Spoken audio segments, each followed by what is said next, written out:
Welcome to the NBA Coast to Coast podcast brought to you by thelines.com. Coming to you from the West Coast, Josh Lander, joined by Nate Weitzer. He's on the East Coast, and we're rolling along on a week that didn't start out great for us on Monday, but we will look to pick it up here in best bets. Pretty rough night in best bets. At least we managed to stay above 500 there in the play of props on what was a really weird Monday night slate. But we have 8 games now on Tuesday, 8 in-season tournament games, I should say, to choose from here on Tuesday night. So we're going to go ahead and trudge along with these best bets in this one. We got player props in the other video, as we do each and every weekday. So like and subscribe to that page. Continue to follow along. Also head to thelines.com. Use that prop finder tool that we have up there for you guys. Make sure that you're getting the best odds available to you from all of these bets, all these books, I should say, giving us bets this season. Nate, let's go ahead and redo things here on Tuesday night and get into your first NBA best bet. Yeah, Mondays have been really weird in the NBA lately with guys resting, with a lot of back-to-backs and everybody adjusting after NFL. But now we get and then you get the in-season tournament. Last night of it here in terms of group play, so you actually can trust some of the efforts and situations here. The first game I'm going to look at is Houston at Dallas and some variety of the Rockets to cover here and keep this game under 232. Right now the total's been bet down to 228, but at FanDuel you can get where it freezes, where it opened 233.5 with the Rockets at plus 4.5. That would be my preferred parlay if you have a FanDuel account. If not, I think this is a fine opportunity for a teaser to get it back to 232 and get the Rockets up to plus 8, because plus 4 is almost like a middle. You might as well just go with the money line at that point. Like, why are we not? How are we expecting the Rockets to just lose by a last-second basket? We are expecting them to fight on the road. That's what we've seen every time. They are 0-5 on the road, but have covered in 3 straight against, high-quality teams, lately. And, they're going to lean on their defense here. The other big point is that the Mavs have slowed down in terms of pace, in terms of efficiency, and in terms of three-point shooting, which you always talk about as like, well, I don't know how the variance is going to go here in terms of their three-point shooting. Well, pretty consistently in their last 6, they've been not so good. They're down to 33% from deep, down to 30% in their last 3, and they're not a team that can really overcome that by getting to the rim right now. Their free throw rate is one of the lowest in the leagues. They're back to a 98 pace, which is where they were, in the pre-Kyrie era. And Luka, he's gone up against Dylan Brooks 6 times in his career and is only averaging 22 a game with a 106 rating, not very efficient necessarily. Houston, their offense is nothing amazing other than Alperen Sengun, who is amazing, and we love him. And if Derek Lively doesn't play tonight, you can really smash Sengun's props, expect him to have a big game either way. But yeah, we don't expect Houston to be scoring much on the road. They only score 105. They only shoot 32% from deep, but they're going to lean on their defense in this in-season scenario where they win and they win the group. If they go 3-1 because they have a tiebreaker over the Pelicans, I believe. So they're going to be going hard all the way to the end, trying to get that first road win here, playing a division rival on top of the in-season implications. They're number 1 in paint points allowed in their last 3, allowing under 29, also number 2 in second half points. So you could maybe get a live under if this starts a little fast paced. Number 2 in 3-point defense on the season, and pretty good on the road. Although of course they allowed 19 to the Splash Bros, but other than that, 21 combined, 19 combined in their previous 2 against the Lakers and Clippers. So I think they can guard the 3-point line. They can guard Luka, keep this close, and hopefully keep this under. Yeah, I'm going to ride with the Rockets for sure. Getting the points. I think the under is a pretty solid bet here too. If the Rockets defense is for real, the way that I think we just all know it is. It's Ime Udoka coaching a number of dudes who definitely prioritize defense. The fact that an Alperen Sengun team is so good at defense while he's playing so many minutes, it says something about how much better he's gotten as well at defense. I would say like he's at least not a complete liability like he was last year. And the fact that he's able to do what he's doing on offense this year just makes up, obviously his net rating is higher, it is in the positive as well. So like, yeah, I'm good with all this. The Derek Lively not playing thing always impacts games for the Rockets, or excuse me, for the Mavs as well right now, just in the difference between their ability to sort of get up and down the court play faster, and also get those rim runs as someone who can actually like get to the rim with Dwight Powell not playing quite as well, and definitely on the backside of his career at this point. So I'm with the Rockets on this one and the under. We're going to go with another under here in a game that between the Cavs and the Hawks, and it's at 238.5. You can actually find some 239s, and that rose from 235 where it opened because the Hawks don't play defense. The Hawks play really fast, and we get all that. But this is going to be a slightly different scenario now, playing the Cavs, who they're middle of the pack in terms of pace, but it's been really hard to like nail down exactly how this Cleveland offense is going to perform with guys coming in and out of the lineup between DG and Donovan Mitchell being hurt, as well as Jared Allen, who's finally back for the past 8 games or so. And the Jared Allen factor, I think, is going to be real. So this game being in Cleveland is huge.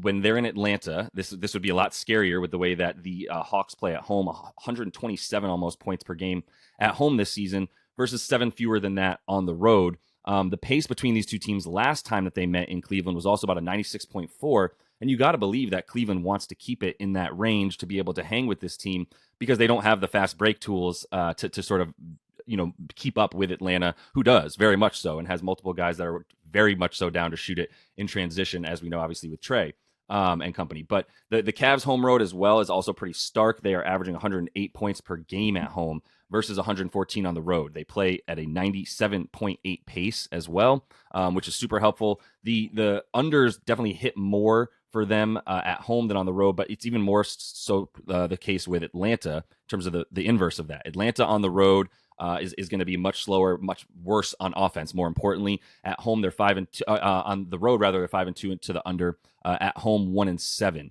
When you look at also where the Hawks are going to want to score from, obviously right now a lot of people probably are looking at the idea that the Cavs allow the most points per game to opposing point guards. And I would also argue that, like in those instances, if I look at some of the numbers that the point guards have put up against them, it's also like there's some discrepancy between point guard and shooting guard. Like, where do you put Josh Giddey? Like, all these different things that kind of impact it, in a way that I'm like, I don't really care about that quite as much right now. I do think the wing defense for the Cavs got worse than it was last year, but I think Jared Allen puts a huge pin in that, because the fact that he was gone for a while, that impacted things for like 7 or 8 games. If you got by these guards, you were pretty good to get to all the way to the rim against this Cavs team. So I'm going to feel a little bit better about their ability to limit the what the Hawks want to do and keep this thing under 239. Yeah, it's really inflated because of the Hawks' recent crazy games, but it's kind of a correlation that Jalen Johnson's been out for 2 games, and those games have gone under. Right? I mean, DeAndre Hunter has been nice offensively. If you look at his game log against Cleveland, he has not had much success against this team, which is not too surprising. Trey as well in his last 2, only shooting 36% against Cleveland, and those games were in Atlanta, where he has pretty notable home road splits himself. Don't necessarily expect him to go off or get this offense humming at Cleveland at home. Yeah, their defense is good, so like that. Thank you for bringing that up, by the way, real quick. Because real quick though, Jalen Johnson, super friend of the show, we are wildly impressed by him. That man is averaging the second most fast break frequencies. Like, he's basically on the break the second most of any player in the NBA. He's an incredible one-man fast break at like 6'9", finishing around the rim, able to dribble. It's a huge point for the transition offense for Atlanta and why it's gone down in the last 2 games without their best transition player. Absolutely, yeah. Bears mentioning. Theme here, though, in the 3rd straight under we're talking about is OKC at mini under 228.5. This is the number 1 defense at home in Minnesota and the number 1 defense on the road in OKC. So while both teams are pretty impressive offensively, I think you got to lean under if you're leaning anywhere here. OKC is another team that has slowed down recently, 95 pace in their last 5. The Wolves have stayed slow because they have those trees that need to get up and down the court. And right now, the scenario, I mean, OKC's eliminated from in-season, still a division game. Wolves are 2-1, need a win, and they need point differential to get past Golden State, who play the Kings in that other group game here. I mean, regardless, they're going to try to get a win. They're going to try to do it on defense, which they have at home. Another team with notable home road splits, allowing 101 at home versus 112 on the road, holding opponents under 29% from 3 at home, which, probably cools off OKC, which is shooting 46% from deep on the road this year. That is number 1 in the NBA. probably not sustainable. The way they've been shooting lately might come down a little bit because Jalen Williams, J-Dub, is back. Good defender, good slasher, but not a three-point shooter as much as Isaiah Joe, who's been filling some of those minutes. So I think we see a little bit of offense come down for OKC. No Jaden McDaniels for the Wolves. Would be nice if he was out there guarding SGA, but even without him in their last 6, a 105 defensive rating, 5 of those 6 have gone under. 5 of their last 6 with OKC have gone under, and the Wolves have won 8 of their last 9, and they have splits where they only allow like 101 in a win versus 120 in a loss. So another one you could correlate Wolves money line with the under because OKC might have more success in a high scoring game. Both teams, limit paint points, limit 2-point shooting, everything you'd want to see in terms of keeping this low. And Ant only a 104 rating in his career against OKC, under 20 points per game. So if he's not going off, I don't think Minnesota's going to be getting into a shootout. Yeah, that's kind of where my head is at too with this one. The 228.5 is so low for an OKC total, like you said, when you see them dropping 130 here, 140 there. But this is a different beast that they're coming up against. I think we do believe in Minnesota's defense. I mean, I know I do for sure at this point. I've watched a few of their games at the very least, and I've obviously been tracking their numbers. And Karl Anthony Towns' buy-in on defense is a huge part of all of this. I never thought I would say it. I started to say it at the beginning of the year. I was like, I don't think Cat looks bad on defense. And I was like, but let me temper this. And I've just continued to see the same thing. I think it's a huge part of all this. It's also a reason that I'm making my second pick here a prop from this game. I'm going under on maybe my favorite player on the NBA right now, Chet Holmgren, under 25.5 points and rebounds for the probable future rookie of the year. At least right now, I would say that he is. J-Dub is back. That's a huge part of this. I didn't even see that at first when I was like, I think I'm going under on Chet.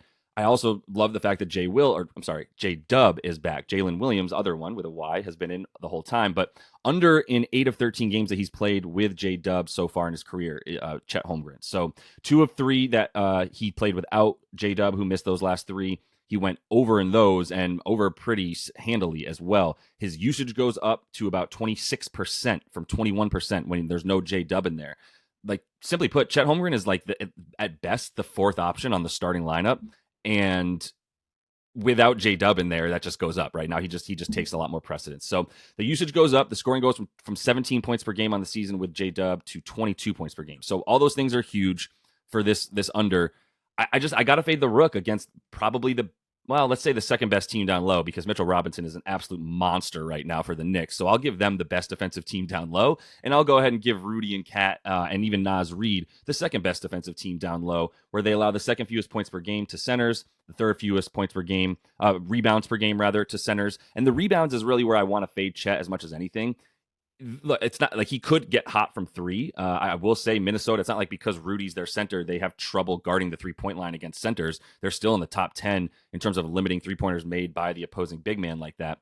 But at the same time, like, he might step out there. And if he does, the points might be a little bit easier to come by. 18, doable for him. I still think it's going to be slower, choppier. Like we said, in Minnesota, where they just play such great defense at home and have for the last 2 years, you can buy into that. So with all that in against him, the only thing that scares you is, like, I just watched him do so well against Joel Embiid that you're like, is he just that good? Is he just capable of this? Maybe. But in this situation against a team that's at least one of the 2 best at stopping what he wants to do, I mean, 50% of his shots are still coming from the paint, a few of them from the mid-range, and he's taking about 4 threes a game. I don't think the 4 threes will even be there for him with J-Dub in there, like I said, as a guy who's going to have the ball in his hands more than Chet. That's basically their second option, to be honest, on offense, except with Giddey in there. So anyway, I think Chet under 26 against the Trees of Minnesota is a good bet tonight. Yeah, I think so. I mean, because defensively, he's contesting a lot of shots, doesn't really leave him available for rebounds, right? I mean, I was looking at, I bet his season-long rebounds per game, I think it was 9.5. I was like, that's a lot for a skinny Rook, basically. So yeah, I think he can continue to go around 7 rebounds or less. And then, yeah, I don't know if we don't think points are going to be easy to come by if we're going under for the game.